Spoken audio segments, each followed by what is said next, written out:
மக்களுக்கு நல்லது பண்றதுக்கு அரசியலுக்கு வாங்கடா, கொள்ளை அடிக்கிறது கொலை பண்றதுக்கு அரசியலுக்கு.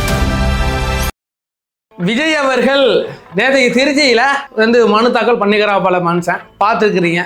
அதுல சில பிரச்சனைகள் இருக்கு அப்படிங்கிற மாதிரி உலாவிக்கிட்டு இருக்கு. என்கிட்ட சில வழக்குகள் இருக்கு அந்த மனுஷன் மேலே, அதை அவர் பதிவு பண்ணாமல் விட்டுட்டாப்புல, அது சில இஷ்யூஸ் வரும்னு இப்போ வந்து ஊபிஸ் ஒரே ஜாலியாக்குறானுங்க. ஏன் எப்படியும் விஜய் வந்து கேன்சல் ஆகிடுங்க, நிற்க மாட்டாங்க, நாங்கள் தான் ஜெயிக்க போகிறோம் அப்படின்னு ஒரு குரூப்பு, இன்னொரு குரூப் நாம் தமிழர் கட்சியிலேருந்து இந்த இடுமான காரியெல்லாம் ட்வீட் போட்டுக்கிறாப்புல. அந்த மனுஷன் வேணுங்கனே பண்ணிக்கிறாப்புலையா, இதை வச்சு அவர் அரசியல் பண்ணிக்கிறாப்புல. இதை எதனா வச்சு அரசியல் பண்ணாங்க, கொஞ்ச நாள் அறிவு இருக்கணும். அந்த மனுஷன் நமக்கு ஏதாச்சும் பிரச்சனை வந்துட்டு 2 தொகுதியில் நிற்கிறாப்புல, அதில் ஒரு தொகுதியில் இவரே தப்பா மனு தாக்கல் பண்ணி அது கேன்சல் ஆகிட்டு இதை வச்சு அரசியல் பண்ண போறாப்புல.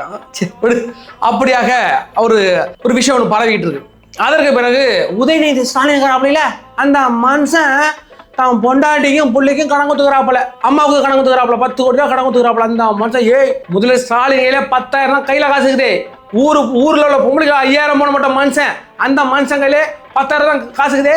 அவங்க புள்ள கையில 10 கோடி ரூபா கடன் கொடுத்துக்கிறாப்புல பொண்டாட்டிக்கும் அம்மாவுக்கும். அப்படிப்பட்ட சூழ்நிலை இருக்குது இன்னைக்கு வெளியே இருக்குது. குணசேகரன், சண்டியில் உள்ள குணசேகரன் குடும்பத்துக்கே கடன் அளித்தார் விஜய் அப்படின்னு போட்டிங்களே, இதை நீங்க போட்டிருக்கலாமே. அப்படியாக விடுங்க தெரியும்ல, நம்ம தான் எந்த காலகட்டத்தில் எப்படிப்பட்ட சூழ்நிலை நம்ம சிக்கிருக்கிறோம்னு தெரியும். பயாஸ்ரா தான் எல்லா சேனல் இருக்கும், அதை ஒன்று நம்ம பெருசாக கண்டுக்க தேவையில்லை. அதற்கு பிறகு பெரம்பலூர் தொகுதியில் ஒரு வேட்பாளரை மாற்றி இருக்கிறார் நம்ம சீபாட். எதற்காக மாற்றி இருக்கிறார் என்று கேட்டீங்கன்னா, அது ஒரு தனி தொகுதி, அங்கே ஒரு பொண்ணை மாற்றிருக்கிறார், வேற ஒரு பெண்ணை போட்டுருக்கா. அதில் ஒரு அண்ணோட கணக்கு ஒன்று இருக்கு, அதுக்கு எந்த கணக்கு அப்படிங்கிறத நம்ம பார்க்க போகிறோம். அதற்கு பிறகு TN 2026 நட்டி நடிப்பில் ஒரு படம் ஒன்று வெளியாக இருக்குது, நடராஜன் நடிப்பில் ஒரு படம் ஒன்று வெளியாக இருக்கிறது. அதனால சில பிரச்சனைகள் வரும், அது என்ன அப்படிங்கிறத கேள்வி நிறைய பேர் கேட்டிருந்தீங்க. அதை ஒரு விரிவாக பார்க்கலாம், வாங்க வீடியோக்குள்ள போகலாம். நான் உங்கள் ஏங் தாத்தா.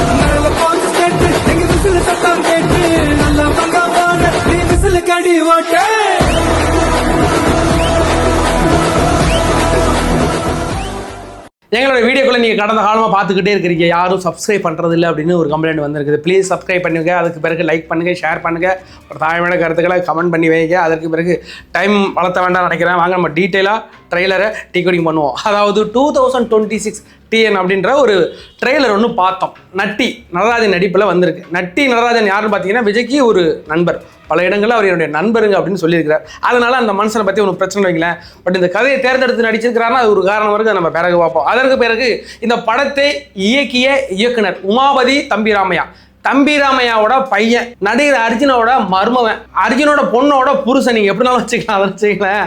அப்படியாக தம்பிராமையோட பையன்.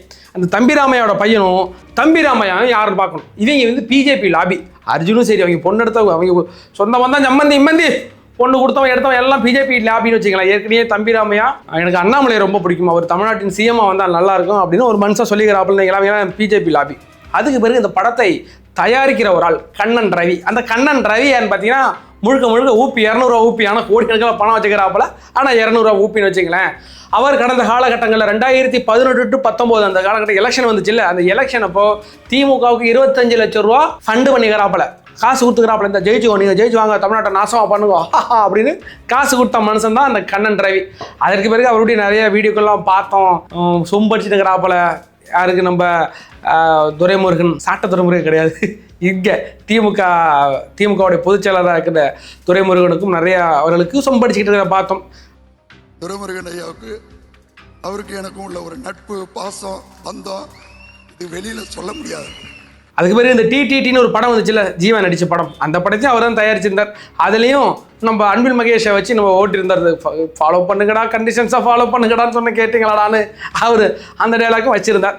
நம்மளால கணிக்க முடியல எப்படிப்பட்ட ஒரு படம் வந்திருக்கும் அப்படின்னு. ஆனால் வெளியான படத்தை பார்த்தீங்கன்னா எல்லாரையும் கலாய்க்கிற மாதிரி இருந்தாலும் கடைசியில் இந்த தீய சக்தி அப்படின்னு ஓம் சக்தி பராசக்தி, திமுக ஒரு தீய சக்திங்கிற லைட்டாக கோடு பண்ணியிருக்கிறாங்க. ஆனால் இந்த படம் முழுக்க யாரை ட்ரோல் பண்ணி வரும் அப்படின்னு நினச்சிங்கன்னா தாவேக்காவை. ஏன்னாட்டா இதில் முக்கியமாக விஜய் அவருடைய இமிட்டேட் பண்ணுற மாதிரி படம் முழுக்க நட்டி நடிச்சிருக்கிறார். களம் முழுக்க அப்படி தான் போகுது. தாவேக்கா வச்சு தான் படமே எடுத்திருக்காங்க. அப்படிங்கிற பட்சத்தில் இது எப்படிப்பட்ட விளைவை ஏற்படுத்தும்? எப்படிப்பட்ட விளைவை ஏற்படுத்தும்? தேட்டரை குளிச்சு விட்டாங்க நான் என்ன பண்ணுவேன்? கொஞ்ச நாள் அறிவு இருக்கா? இது தாவேக்கா இப்போ ஃபோர்ஸாக இருக்கிறானுங்க, பசங்க ஃபோர்ஸாக இருக்கிறானுங்க. ஒரு அமைச்சர் நினைக்கிறேன் ரோட்டில் போயிட்டு இருக்கிறாரு, கதவை திறந்துட்டு காற்று வாங்குறதுக்கு பைக்கில் போயிட்டு திமுக ஒரு தீய சக்தின்னு வரான். அவர் வெறிச்சு பார்க்குறாரு, ஒரு தீய சக்தி. மச்சாங்க வந்து பாரு, ஆமா ஆய் போட மாதிரி ஒருத்த உட்காந்துட்டு இருக்கிறான். யாரா கத்திட்டு ஒரு இவங்க கண்ட்ரோலே பண்ண முடியல, எங்க இருந்து வராங்கன்னு தெரியல, என்ன பண்றாங்கன்னு தெரியல. அப்படிப்பட்ட சூழ்நிலையில் இருக்கிறாங்க பசங்க. ஃபோர்ஸாக இருக்கிறாங்க, பெரிய குரூப், கண்ட்ரோல் பண்ண முடியல. அவங்க பண்றதெல்லாம் சரின்னா நான் சொல்லலை, நிறைய விஷயத்துல அவங்க இப்படிதான் பண்ணுவாங்க. என்ன பண்றது, கூட்டம் பெருசா இருக்க, அதனால அப்படிப்பட்ட சுச்சுவேஷன் இருக்கு. இந்த படத்தை இப்போ நீ இறக்கி விட்டீங்கன்னா வைங்களேன், அப்போ ஒருவேளை விஜய் இமிட்டேட் பண்ற மாதிரி சீன்ஸ் நிறைய இருக்கு. அது நீ பொதுவாக எல்லாரையும் கலாச்சிங்கன்னா பரவாயில்ல, அந்த படம் முழுக்க முழுக்க எதை நோக்கி போகுதுங்கிறது நமக்கு தெரியுது ட்ரெய்லர். அப்படிங்கிற பட்சத்தில் தாவேக்காவையோ விஜயோ நீங்கள் சீண்டினீங்கன்னா அவன் டென்ஷன் ஆகும். ஆனால் டென்ஷன் ஆனிச்சுன்னா தேட்டருக்கு உள்ள வந்து ஏதாச்சும் பண்ணிட்டா என்ன பண்ணுவீங்க, தேட்டரை கொளுத்தி விட்டா என்ன பண்ணுவீங்க, போஸ்டரை கிழிச்சியா என்ன பண்ணுவாங்க, என்ன பண்ணுவீங்க, சீட்டை கிழிப்பாங்க, தேட்டரை அடிச்சு நொறுக்குவானுங்க, சன் டிவியில் கார்டு போடுவானுங்க, தாவேக்கா கலவரம், தாவேக்கா கலவரத்தில் ஈடுபட்டனர் அப்படின்னு. அது எலெக்ஷன் டைமில் ஏப்ரல் 10ஆம் தேதி வெளியாக போகுது. இதெல்லாம் நடக்கும், சம்பவங்கள் நடக்கும். ஏன்னா இது ஒரு பெரிய ஒரு மாஸ் ஹீரோ தேர்தலில் வந்திருக்கிறாருன்னா அது எப்படி இருக்குங்கிறத புரிஞ்சுக்கிட்டு தாவேகாவின் சார்பாக என்ன பண்ணணும், இந்திய தேர்தல் ஆணையத்துக்கு, தமிழக தேர்தல் ஆணையம் நம்ம அர்ச்சனா பட்நாயக்கு ஒரு கடிதம் ஒன்று எழுத வேண்டும். இந்த நேரத்தில் இந்த படம் வெளியிடக்கூடாது, ஐ திங்க் செக்ஷன் 126B நினைக்கிறேன். அதுபடி எந்த ஒரு அரசியல் கட்சி சார்ந்த படங்களோ, எந்த ஒரு அரசியல் கட்சியின் பயோபிக்கோ, எந்த அரசியல் கட்சி சம்பந்தமான படங்களோ வெளியாகக்கூடாது இந்த அரசியல் நேரங்களில், இந்த தேர்தல் முடிவு வரைக்கும் அப்படின்னு ஒரு சட்டமே இருக்கு. அந்த சட்டத்தின்படி இது என்னைக்காவது தாவேகாவுக்கு பிரச்சனையா வரும். ட்ரோல் பெட்டெல்லாம் ஆக்க பார்க்குறானுங்க. ஏன்டா நம்ம என்ன நினச்சிட்டு இருந்தோம், அவனுக்கு பராசக்தி இறக்கி விட்றாங்க, நமக்கு எதிராக நினச்சிக்கிட்டு இருந்தோம். நான் நட்டில் வச்சு பார்த்தேன், நான் லட்டில் வச்சேன்டா அப்படின்ட்டு இவங்க புதுசாக ஒரு படத்தை இறக்கி விட்டாங்கன்னா அது சில பிரச்சனைகள் ஏற்படும். அதனால தாவேக்கின் சார்பாக இந்த படத்தை தடை செய்வதற்காக உங்களுக்கு உரிமை இருக்குது, நீங்கள் ஒரு கேஸ் போடுங்க. சொல்லுவாங்க, இங்கே பாரு ஏமாம் பாரு ஆளு விஜய் இந்த சின்ன படத்தை பார்த்து பயப்படுறாப்பல அப்படிலாம் பயப்படாங்க. அவனை நாய் கத்தி நடக்கும், சூரியனை பார்த்து நாய் கத்தி நடக்கும், அதெல்லாம் கண்டுக்காதீங்க. நமக்கு சின்ன ஒரு இடத்துல கூட ஏற்படுத்த வேண்டாம் இந்த காலகட்டங்களில். அதுக்கு பிறகு வெளியீடு படத்தை மே 4க்கு பிறகு வெளியீடு யார் வேண்டாம்னா, அப்படியாக இந்த படத்தை தடை செய்வதற்கு உரிமை இருக்கின்றன, சட்டம் இருக்கின்றன. அதனால் அதை எடுத்து முன்னெடுப்புகள் பண்ணுங்க. எனக்கு தெரிஞ்ச இந்த படம் எல்லாரையும் ட்ரோல் பண்ணுற மாதிரி வந்தால் பிரச்சனை இல்லை, ஒரே ஆளை ட்ரோல் பண்ணுற மாதிரி இருந்தால் அதை எடுத்து போட்டு நம்மளை ட்ரோல் மெட்டீரியல் ஆக்குவானுங்க. அதனால தான் நான் சொல்கிறேன், படம் எப்படி வருதுன்னு நமக்கு இன்னும் தெரியலை.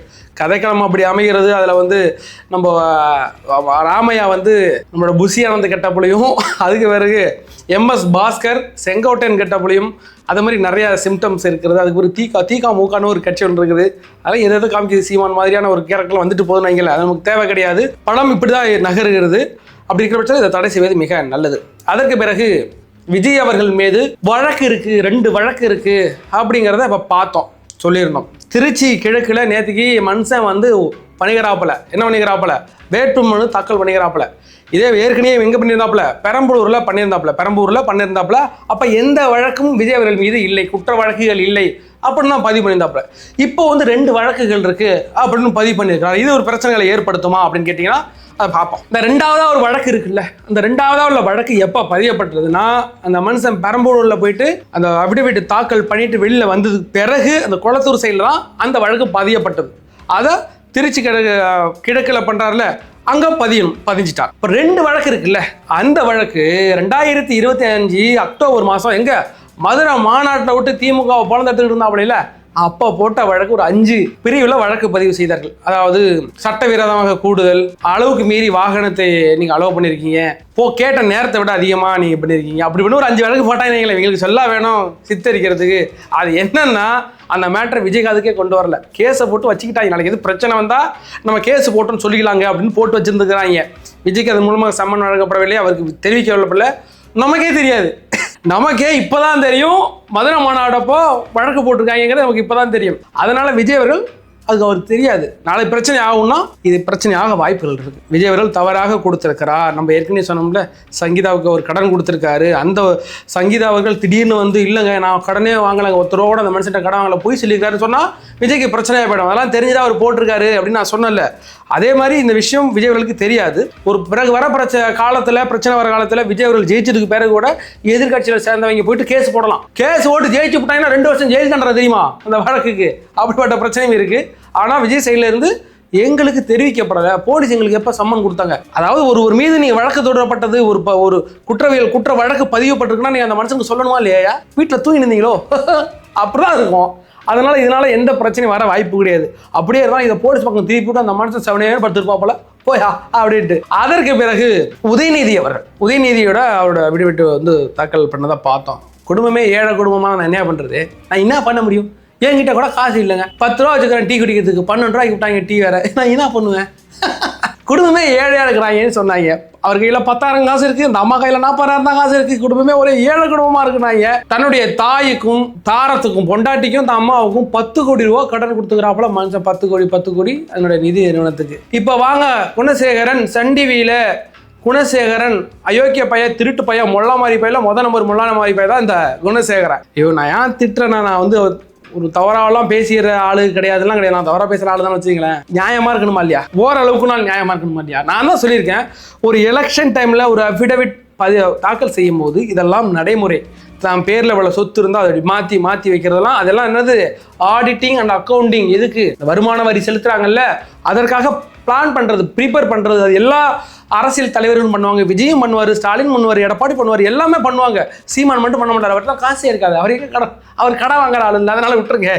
ஆனால் மற்ற தலைவர்கள்லாம் பண்ணுவாங்க. அதுதான் நீ விஜய் செய்தார். விஜய்னா மட்டும் குடும்பத்துக்கே கடன் கொடுத்தா, தான் பொண்டாட்டியே கடன் கொடுத்துக்கிறாப்புல, தான் பிள்ளைக்கே கடன் கொடுத்துக்கிறாப்புல. சாட்டா துருமுருகா வெளிலவா, ஐயோ பயலே, நீ தானே போட்ட வீடியோ போட்ட, இதுக்கு நீ தானே வீடியோ போட்ட, சாட்டு தேவை இதுக்குன்னு ஒரு வீடியோ போட்டாப்புல. தான் பொண்டாட்டிக்கு பிள்ளைக்கு வளர்த்து கடன் கொடுப்பான், நீ வந்து ஒரு நீ எல்லாம் மனுஷனான்னு கேட்டில்ல. இப்போ கேளு, உங்கள் சின்ன முதலாளி கேட்டுக்கிறாப்பல, உங்கள் சின்ன முதலாளி இப்போ தான் பொண்டாட்டிக்கும் தான் அம்மாவுக்கும் கடன் கொடுத்துக்கிறாப்பல, அதுக்கு நீ கேளுயா. நான் ஒன்றா நல்லவன்னு நம்புகிறேன். நான்லாம் ஒரு காலத்தில் இப்படி வீடியோ போட்டுன்னு வச்சுங்களேன், விஜய்க்கு நான் வீடியோ போட்டியோ, விஜய் அவர்களே உன் பொண்டாட்டிக்கும் பிள்ளைக்கும் கடன் கொடுத்திருக்கிறாயா என்று அப்படின்னு நான் வீடியோ போட்டுட்டு இப்போ நான் அமைதியாக இருந்தான்னு வச்சுங்களேன். இப்போ உதயநிதி அவர்களும் தான் பொண்டாட்டிக்கும் அம்மாவுக்கும் கடன் கொடுத்துக்கிறாப்புல, அதுக்கு நான் வீடியோ போடலாம் வைங்களேன்.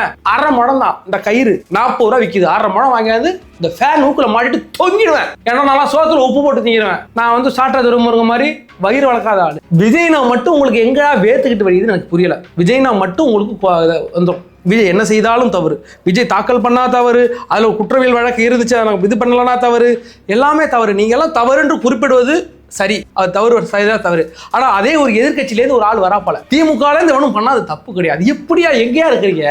சோத்துல உப்பு விடணும் நீ சொல்லுங்க, நான் அஜித் ஆக்னஸ்ட சொல்லி நான் ஒரு லோடு உனக்கு லாரி உப்பு அனுப்புறேன். அவ்வளோ கேவலமான ஒரு இழிப்பிரிவியாக நீ நாம் தமிழர் கட்சியில் உள்ள இருக்கிறாங்களே, எனக்கு சந்தோஷம். எனக்கு 2% தாண்டுனுச்சுன்னா வைங்களேன், நாம் தமிழ் கட்சி 2% தாண்டே கூடாது. அந்த கட்சி என்ன அழியிற நான் கண்ணால பார்க்கணும். நான் அந்த கட்சியிலேருந்து வந்தால் நான் அப்படி சொல்றேன்னா காரணம் இல்லாமல் சொல்லுவேன். அந்த கட்சியின் மீது எனக்கு அவ்வளவு கோபம். ஒட்டுமொத்த தமிழர்கள்ட்டையும் காசு வாங்கி அந்த காசு எங்கே போணுச்சுன்னு நான் கண்ணால் பார்த்தேன். அதனால தான் அந்த கட்சியிலேருந்து வந்தேன். அப்படி கடந்துட்டு போகிறாங்கன்னு வச்சிங்களேன். இதெல்லாம் வந்து சமூகம் எடுத்து பேச வேண்டும். இன்னைக்கு எல்லாருக்கும் சமமாக இந்த சமூகம் பேசணும். பயாஸாக இருக்குது இந்த தமிழ்நாடே, ஒரு மனுஷனுக்கு மட்டும் பயாஸுக்கு பண்ணுதுங்க. விஜய் எது செய்தாலும் தவறுன்னு காமிக்கிற உலகம், மற்றவங்க அந்த தவறை செஞ்சால் காமிக்கிறது கிடையாது. அந்த வருத்தத்தின் வேலைப்பாடு தான். ஏதாவது 1-2 வார்த்தை தவறாக வந்தால் நீங்களும் மன்னிச்சிருங்க. அதுவும் நான் சீமான் அவர்களெல்லாம் ரொம்ப தரைக்குறைவாக பேச வேண்டிய ஆள்லாம் அவர் கிடையாது. அவருக்கு கடந்த காலங்களில் நடந்துக்கிட்டதும், அவங்கள சுற்றி உள்ள 2ஆம் கட்ட தலைவராக காணக்கூடிய இதை நம்ம சாட்டை துரைமுருகனும் சரி, இடும்பவன கார்த்தி, இவங்கெல்லாம் பேசுகிறதெல்லாம் பார்க்கும்போது எனக்கு வயிறு பற்றிக்கிட்டு எரியுது. நான் அந்த இடத்துல வந்தவன் தானே. நீ எத்தனை இடத்துல ஆளை மாற்றின, எதுக்காலம் ஆளை மாற்றின, யாருக்காகலாம் ஆளை மாற்றுங்கிறதெல்லாம் எனக்கு தெரியும்ல. அதன் காரணமாக இப்பொழுது கூட பார்த்தீங்கன்னா பெரம்பலூர் தொகுதியில் அது ஒரு தனி தொகுதி. அங்கே நிற்கக்கூடிய எல்லா வேட்பாளர்களுமே தலித் சமூகத்தை சார்ந்தவங்க தான் இருப்பாங்க. ஏற்கனவே சீமான் வந்து எப்போ ஒரு 6 மாதம் இருக்குன்னு நினைக்கிறேன், 6 மாதம் முடிய வேட்பாளரை போட்டாச்சு. நான் அப்போ கூட சொன்னேன், நீங்கள் வேணா பாருங்க இந்த எலெக்ஷன் முடியறதுல எத்தனை மாற்றுறாருன்னு. இதில் முதல் மாத்தலாக ஜான்சி நாடி என்ற ஒரு தலித் சமூகத்தை பெண்ணை தூக்கிட்டு இப்போ யாரை போட்டிருக்காங்கன்னா சுகன்யாங்கிற ஒரு பெண்ணை போட்டிருக்காங்க. அவங்களும் தலித் சமூகத்தை சேர்ந்தவங்க தான். அந்த தொகுதியில் யாரை போட்டாலும் தலித் சமூகத்தை சேர்ந்தா போட முடியும். இப்போ தாவேக சார்பாக இருந்தாலும் சரி, அதிமுக, திமுக எல்லாமே ஒரு தலித் சமூகத்தை சேர்ந்தா போடணும். இதில் என்ன பிரச்சனைனா, ஜான்சி ராணி அங்கே எல்லாருக்கும் தெரியும். அவங்க பல காலமாக அங்கே இருந்து உழைச்சி அவங்க ஒரு பிம்பத்தை உருவாக்கி இருக்கிறாங்க. ஏன்னா அவங்களுக்கு தான் சீட் கொடுக்க போறாங்கன்னு நம்பிக்கிட்டு இருந்தாங்களேன். அந்த பகுதியில் உள்ள எல்லாருக்கும் ஜான்சி ராணி என்னன்னு தெரியும். ஏன்னா அந்த இடத்துல நிறைய தலித் சமூகத்தினர் அதிகமாக இருக்கிறாங்கன்னு வச்சுங்களேன். அப்படியாக இந்த ஜான்சி ராணி ஒரு பெரிய ஓட்டை உடைக்குது அப்படிங்கிறது தெரியுது. இவன் என்ன வந்துட்டாங்கன்னா, யாரு? அதிமுக சைட்லேருந்து தமிழ்ச்செல்வன் ஒரு ஆள் இருக்கிறாப்புல. அவர் 2011, 2016 2 இடத்துல அந்த எம்எல்ஏ இருந்தவர். அந்த போன வாட்டி எலெக்ஷனில் தோற்றி விட்டாப்புல. போன வாட்டி டிஎம்கே ஜெயிச்சு வந்துட்டாங்களே. இப்போ அந்த அதிமுக தமிழ்ச்செல்வனுக்கு ஒரே பெரி, நான் ஜெயிச்சு ஆகணும் அப்படின்ற பெரி. செட்டிங் பேசி முடிச்சாச்சு, ஆளை மாற்றி விட்டாச்சு. சுகன்யான்னு ஒரு லேடி டம்மி வேட்பாளரை போட்டாச்சு, முடிஞ்சு போச்சு. அதுக்கு காசு வாங்கியாச்சு. இதெல்லாம் வந்து காசாகணும். நீ நீ பாத்தியா சீமான் கஷ்டங்கிறது நீ பாத்தியா அப்படின்ட்டு அழுவாங்க. உரிச்சு உங்களை நாங்கள் தெரியாது அந்த இடத்துல வந்துருக்குறோம். எல்லா காலத்துலையும் அதான் பண்ணிக்கிட்டு இருந்தேன். இதுக்கு பேர் ஒரு 6 மாதம் கழிச்சு அந்த அம்மாவே வந்து சொல்லணும், ஜான்சி ராணியே வந்து சொல்லுவாங்க, நாங்கள் உழைச்சங்க, காசை கொடுத்துட்டு மாற்றிட்டாங்க. ஏற்கனவே ஒரு டாக்டர் அம்மா வேலை பார்த்துக்கிட்டு இருந்துச்சு, வேலையை விட்டுட்டு நாம் தமிழ் கட்சிக்கு போடுச்சு. போய் அங்கே இடத்துல அது பேர் மறந்து போச்சுங்க. அந்த இடத்துல நின்று தோற்று போச்சு. கடைசியில் அந்த கட்சியை விட்டு வெளில வந்து நான் எவ்வளோ பெரிய தொழிலை விட்டுட்டு நான் கட்சிக்கு போனேன். ஆனால் அங்கே உள்ள மாவட்ட செயலாளர் திமுகட்ட காசு வாங்கிட்டு என்னை தோக்கடிக்கிற எல்லா வேலையும் பார்த்தாரு. எனக்கு தெரியும் நான் தோற்று போகிறேன், ஆனால் இவ்வளோ மோசமாக தோற்று போய் எனக்கு தெரியாது. அதுக்கு பிறகு தான் தெரியும், அதுக்கு பிறகு தெரியும் ஒரு பெரிய வேலை இருந்துச்சு அப்படிங்கிறது தெரியும். அப்படியாக அயோக்கியர்களின் ஒட்டுமொத்த கூடார கழகம் மாறி இருக்கின்ற நாம் தமிழர் கட்சி 2% தாண்டக்கூடாது. அதுக்கு நீங்கள் தான் மறுப்பு.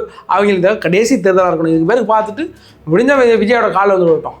ஓட்டு நீ அவ்வளோ யோக்கியம் கிடையாதுல்ல. ஒரு நடிகனின் காலில் சித்தாந்தத்தை ஏற்ற ஒரு சீமானவர்கள் விழ வேண்டுமா? உழுவு உன் சித்தாந்தம் திமுக அடமானம் வச்சு 6 வருஷம் ஆகி போச்சு. இது 6 மாதமா 10 வருஷத்துல எப்படி ஒரு 15 வருஷத்துல 10 வருஷம் தான் நடந்துக்கிறாப்புல. அப்படி இருக்கிற நேரத்தில் நீங்களாம் வந்து காலில் விடலாம் தாராளமாக. அதற்கு பிறகு ராசாவுடைய ஒரு ஆடியோ ஒன்று 2 நாளாக சுற்றிக்கிட்டு இருக்கு. அதை பற்றி நிறைய பேர் கேட்டிருக்கீங்க. அதுக்கு ப்ரீ பிளான்டாக நேற்று ஃபுல்லாக விடிய காலம் 2:45 நினைக்கிறேன் தூங்கும் போது ஒரு மேட்ரை எடுத்து வச்சு ப்ரிப்பேர் பண்ணிக்கிட்டு வரீங்களேன். ஆனால் அதுக்கு பிறகு ராசா ஒரு கடிதம் ஒன்று இன்னைக்கு வெளியிட்டிருக்கிறார். மாரிதாஸ் மேலே ஒரு நோட்டீஸ் விட்டுருக்கிறார், வக்கீல் நோட்டீஸ் விட்டுக்கிறாப்புல. அதற்கு பிறகு அது நான் பொய்யா வடிவமைத்திருக்கு, சித்தரிக்கப்பட்டது, ஃபேப்ரிகேட் பண்ணியிருக்காங்கன்னு அவரே சொல்லும் போது அதை எடுத்து மறுபடியும் பேசணுமாங்கிறது அது சரியா இல்லை. ஒரு மனுஷன் என் மேலே குற்றச்சாட்டுனா அந்த மனுஷன் ஓப்பனாக வந்து சொல்லிட்டாப்புலன்னா அதை கொஞ்சம் ஸ்டன் பண்ணி யோசிச்சு தான் சொன்னான். அது தெரியும், அந்த ஆடி கேட்கும்போது தெரியுது உண்மையாக பொய்யான்னு தெரியாது நமக்கு. அது 2016-17 காலகட்டங்களில் பேசின உண்மை. அதை போய் ஃபேப்ரிகேட் பண்ணி இப்போ வெளியிட வேண்டிய அவசியம் என்ன? அதெல்லாம் இருக்குது. ஆனால் அப்படி இருக்கிற பட்சத்தில் அதை நம்ம யோசிச்சு பண்ணணும். அது என்னங்கிற மேட்டர் நம்ம அடுத்த வீடியோக்குள்ளே வரும். அதற்கு பிறகு இந்த ஒட்டம் சத்திரத்தில் எஸ் மோகன் என்ற ஒரு வேட்பாளர் இருக்கிறார். தாவேகா சார்பாக அறிவிக்கப்பட்டிருக்கிறார். ஒரு ஏழ்மையான குடும்பத்திலேருந்து வந்தவர் தான், கடுமையாக உழைச்சி இன்னைக்கு ஒரு விஜய் அவர்களால் அறிவிக்கப்படக்கூடிய ஒரு வேட்பாளராக இருக்கிறார்.